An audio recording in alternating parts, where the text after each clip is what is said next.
Hey everyone, Shaun Stevenson here from Shaun Stevenson Books, author of the Throne series, and I am back today with another review, this time of Spine Chillers number 10, Stay Tuned for Terror.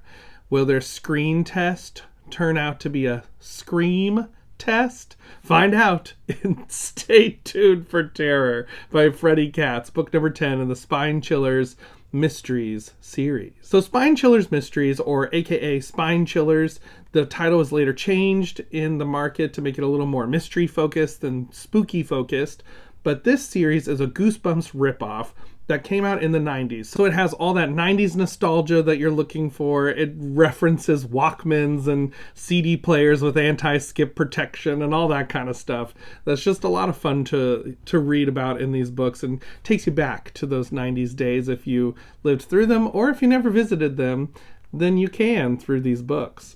So this book, it takes place in a town where some kids regularly watch a spooky television show called Are You Afraid of, not Are You Afraid of the Dark? What's it called? Tales of Terror. Are You Afraid of the Dark? Let's be real, that's what it is. They watch this anthology show on the TV every day, and it's this Tales of Terror show, and it always has kid hosts who introduce the stories. And I just kept thinking, this is Are You Afraid of the Dark from Nickelodeon, 100%, but that's fine. So they're looking for some new kid hosts, and so this group of 4 kids decides to audition to find out if they could be the new hosts for the show. But along the way, something a little spooky is happening down at the television studio, because suddenly these 4 kids find themselves trapped inside a haunted house, a haunted cemetery, and a haunted basement.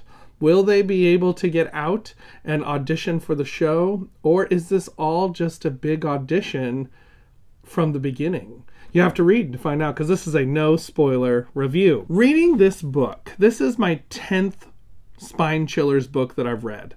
I will say I think that Freddie Katz is getting better at telling the stories as he goes along throughout this series.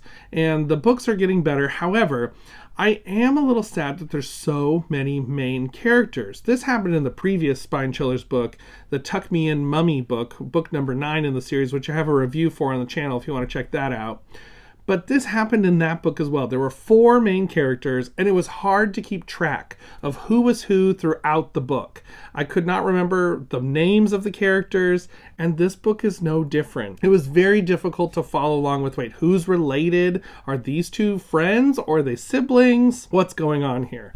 So it was a little bit hard to follow that way, but I will say this is probably one of the creepiest of the books. I was able to guess the twist ending pretty early on. However, there are some really gruesome moments in this book.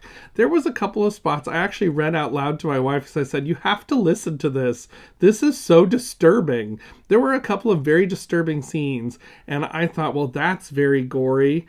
And so it was an interesting experience to read this one. I definitely put it in the top of the mid-tier of Spine Chillers books. It's not in the top books for me, but it's a good one. Mainly it doesn't reach that top level because I could guess the ending before I got there pretty easily, but the journey was a lot of fun. Like I said, there's some really good, creepy moments throughout the book. The kids get lost in this haunted house movie studio where they are wondering what's going on. They're traveling from room to room, trying to escape, and scary, spooky stuff keeps happening to them in each room that they're in. The idea of overcoming fear is once again a major part of this story, but I will say the characters were pretty fun to follow, even if I couldn't remember their names. They had some good interactions back and forth, and it had a lot of that good kind of 90s nostalgia feel with a group of kids that are just kind of bantering with each other throughout the book and making jokes and those sorts of things. I thought that was really well done. The other thing that's really great in this particular book is the action sequences.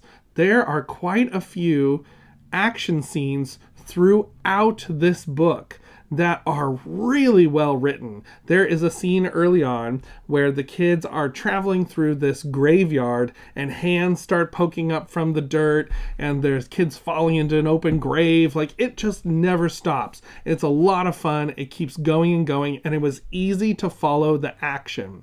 I do feel like even though this book takes place mainly in the same setting, it was very easy to follow, and it wasn't a runaround kind of book where the characters just kind of keep going to the same things over and over and over again. It was not like that at all. It actually kept moving. It was a lot of fun. Like I said, the action scenes were really well written. I thought, okay, he's like upping his game here. We haven't had action scenes quite like this in the other books as much as in this book. Tuck Me and Mummy had a little bit of action in it, but it was a little more run around, hide, wait for the mummies to spook us kind of thing. This book was, we are trying to get away, things are locked, we can't get out, and they're trying to find different things as creatures are coming after them and spooky things are happening. So it was a lot of fun to read. I read it pretty quickly too. These are such easy reads, and they're just fun. They're fun books. So if you enjoy those kinds of 90s nostalgia, Goosebumps style stories with a little bit of hope, these are the kind of books for you. I will say too, I can't say much about the villains in this book, but there is definitely an interesting twist at the end with the villains.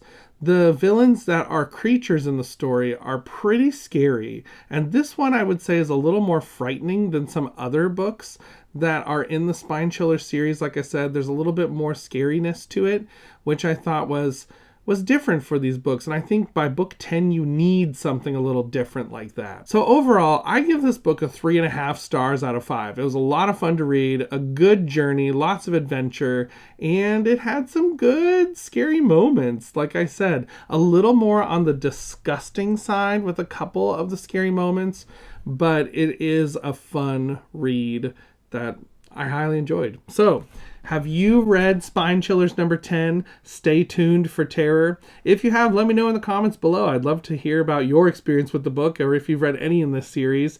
They are a lot of fun, especially for that 90s nostalgia. So until next time, keep reading, everybody. Bye!